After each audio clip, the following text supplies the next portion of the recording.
Welcome to Chapter 8. When he was supposed to be covering something, he suddenly died there. Thipana's henna, which was tangled in a tangle of many wires, was sitting in the same posture of repair and looked dead. After the day passed, Nughali Ramegowda came to the exchange and shouted why his phone was still not working. Then junior engineer Ramesh Babu got attention. Cursing Thipana's laziness, Ramesh Babu took the lineman Shankrappa and left to see the Nughali line. Thipana is sitting on the 17th pillar where there is a junction box. Even if you shout, there is no word. No word even when called. Shankar put down the office phone from the cord in his hand. What happened to him, sir? It looks like something has been lost on the pole, Shankara said in a worried voice. Ramesh Babu said, let's take a look, Maria. If by any chance there is life, let's take it and put it in the hospital. It is not enough to say who knows what. Shankara pressed the pole 3 times to his eyes and halfway up the wire pole, while his hands and feet trembled and his whole life trembled, he screamed, "Ay-ay-oh," and slipped on the pole and fell down. He got up and quickly stood away from the pillar. Why? Ramesh Babu asked and ran closer. Shankar stammered like a ghostly man, sir, it just hit Shidlu. Something is connected to this pillar. Ramesh Babu was suddenly enlightened by the experience. It's not a ghost, it's not a ghoul, it's a high-voltage line from the electrical department touching a telephone line somewhere. That's why the Nughali lines are as dead. Ramesh Babu said, there is no ghost in the pillar, no devil, no matter how much those spoiled prostitutes tell the current people that your line is not our line.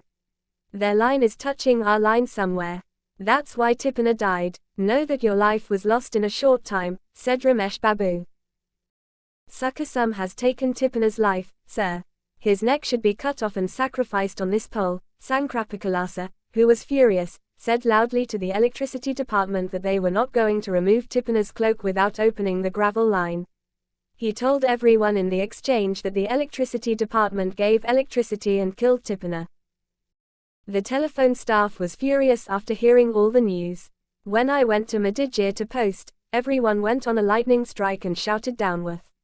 Both Narayana and Durgappa were standing on the side of the road in shock. When Narayan Durgappa both saluted me, I deny a Samacharan is not a shouter of contempt for you.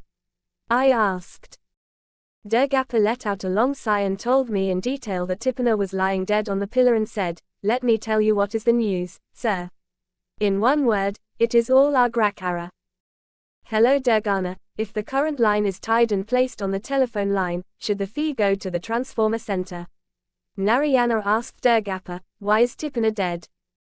Durgappa Technical said, you are correct, if the whole line is tied, Thipana climbs on the pole. Here, when the pole touches it, the shock comes. You know what is there, it is just broken. The Thipana pole is still there and then it is broken. That is Thipana's technique. Point explained.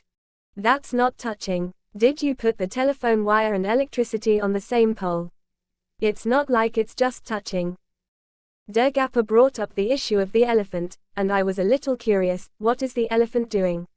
Even if Thipana, who is dead on a pole somewhere, or an elephant who is roaming somewhere, is still alive in this world. Said. That's the disease, my lord, there is a lump of fat. Tell me what the elephant is doing, Antira, what is it doing? My back is itchy and it hits a pole or something. It hits its back once, and the wire from here to the crib is full of noise. Aladev. Chapter 9 continues.